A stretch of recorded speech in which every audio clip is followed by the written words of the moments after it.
The Giants are not one of the teams that likes to spend a ton of money on their roster. The Yankees are, the Dodgers are. But now the Major League Baseball is proposing a salary cap that would, I guess, put those big spending teams at a disadvantage. And it's something that the Players Union doesn't like either. What's the story here? Well, this is the first sign of war in the MLB.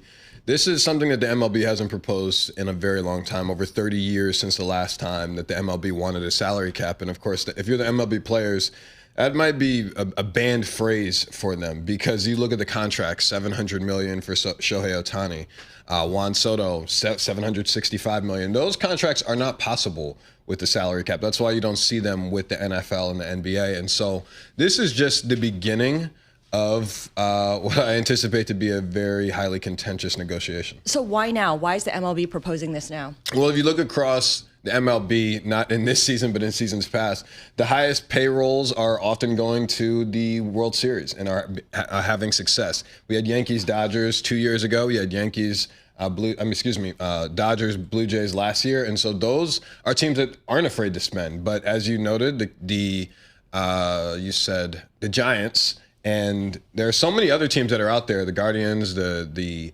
Reds, that don't spend a lot of money, the Pirates, and they're trying to make sure that that there's a salary cap so that there is not a pay discrepancy, and B, that teams are able to spend. So there would this be is also about parity. Exactly.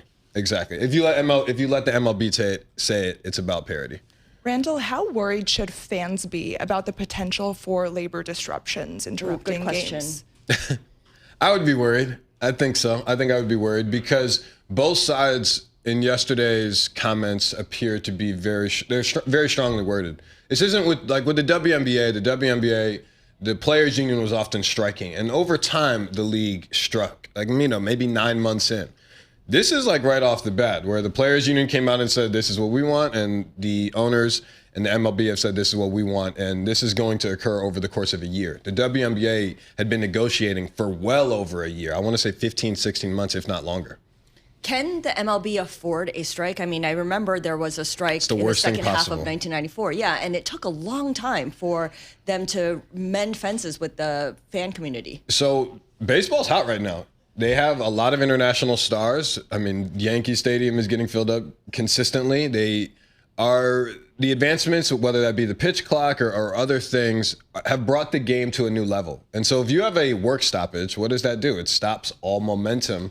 But the players are not going to say we want a salary cap, and the owners are going to try to implement one. And that's going to be something that they're going to have to come to terms with at some point. I do think they will, but I anticipate a work stoppage. What do owners stand to gain the most from this cap system? Well, I would say the owners stand to gain.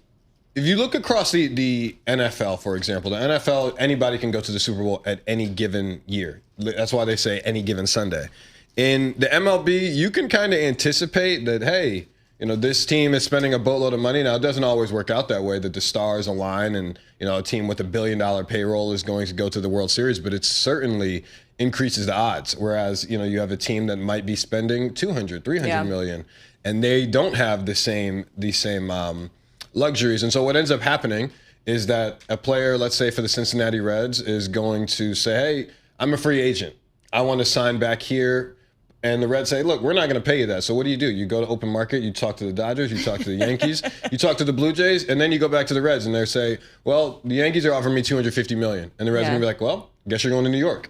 And that's what the MLB is trying to avoid, because if there's no salary cap, then of course the Yankees and so many other teams are going to be offering 9-figure deals.